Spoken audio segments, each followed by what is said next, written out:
Thanks very much for being with us, Smita. Were you convinced at the end of that interview by what Mr. Trappier had to say about the Reliance groups and the handover from the Mukesh Ambani Reliance to the Anil Ambani Reliance, the Anil Ambani Reliance now being the joint venture partner? Yeah, it did seem a little odd that, he would say that it doesn't matter that they are two separate concerns so long as they belong to the same family and there's a mother who supervises everything. He seems to think of it like still a one family run business. But see, he took total responsibility for the choice. He says he as CEO made that choice and Dassault made that choice of picking the Anil Ambani group. And probably, like what he said was that we could have gone in with Tatas, but Tatas are doing business with Americans. And then there are several other agencies which he thought that they could do business with. After doing a due diligence, they found this company willing to give them 49% of the JV, and they are going to be building aircraft out here. Right now, Falcon, and after that more, and it's going to be an aviation hub for building aircraft in Asia, the only place where they're going to be building.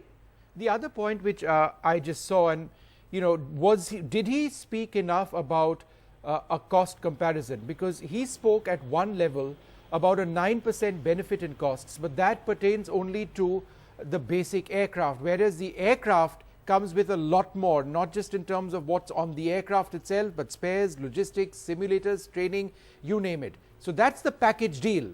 He didn't seem to have anything to say about the package deal, because this is where there are some people, Ajay Shukla for example, who have argued that both in terms of the cost of the individual aircraft and the cost of the package deal, the deal that we are getting now is significantly more expensive than what happened earlier, or what was going to happen earlier.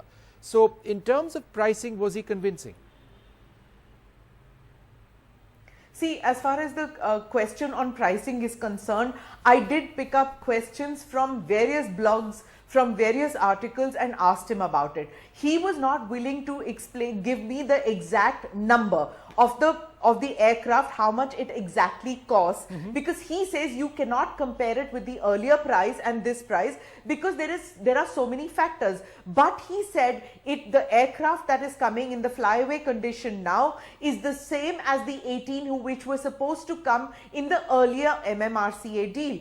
And if you compare those two flyaway aircraft, the present rate is 9% lesser. Right. Now, he's not willing to, when I asked him about the 40% more, he says that that's not true. Now, if you add the weapons, which is an extra deal, that has got nothing to do with Dassault. Dassault doesn't deal with the weaponization, but it is a fully loaded, and the spares is an extra thing that comes in. So, you're talking about a totally different deal. So, he says, so bottom line, you can't compare one deal with another. That's what you're trying to say. Okay, one last question and before I come to you, and we've got many other panelists as well on this. Smita, I think just wanted a one-on-one interview. One final question to you.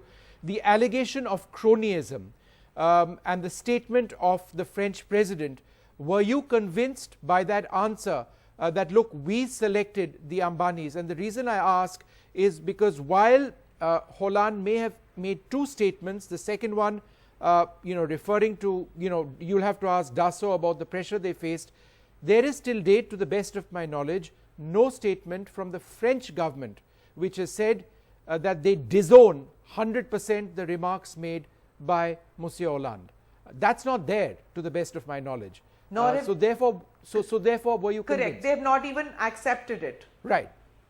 They've not even accepted it. They are not dealing with this at all. Just like the Indian government is not willing to say anything. This is between what Eric Trappier said is that the deal is between the Indian government and the French government. He was not willing to say it, but he has put his neck on the line where he says that the choice was made by him. Now, just remember, here is a man who's been dealing with India since 1990. He's been on the negotiating table over Rafale since the inception stage. So if he's going to be putting his neck on the line, he knows that elections are due in a couple of months' time. If in case they have to make the choice too, if in case the NDA government falls and the Congress government comes in, he has put his neck on the line and said that I made the choice. The Congress will open up the case all over again. The renegotiation could start. He has put his neck on the line. He's the one who has dealt. He has dealt, as he said, that they have dealt. Dassault has sold planes when Congress was in power, when Mrs. Gandhi was in power, when Nehru was in power. Smita, is the larger issue of neck on the line Dassault's on this dealings with issue. India, which have actually gone on for several decades. I mean, it started, I believe, from the late 50s onwards. But Smita, thanks very much for joining us, sharing your perspective on this.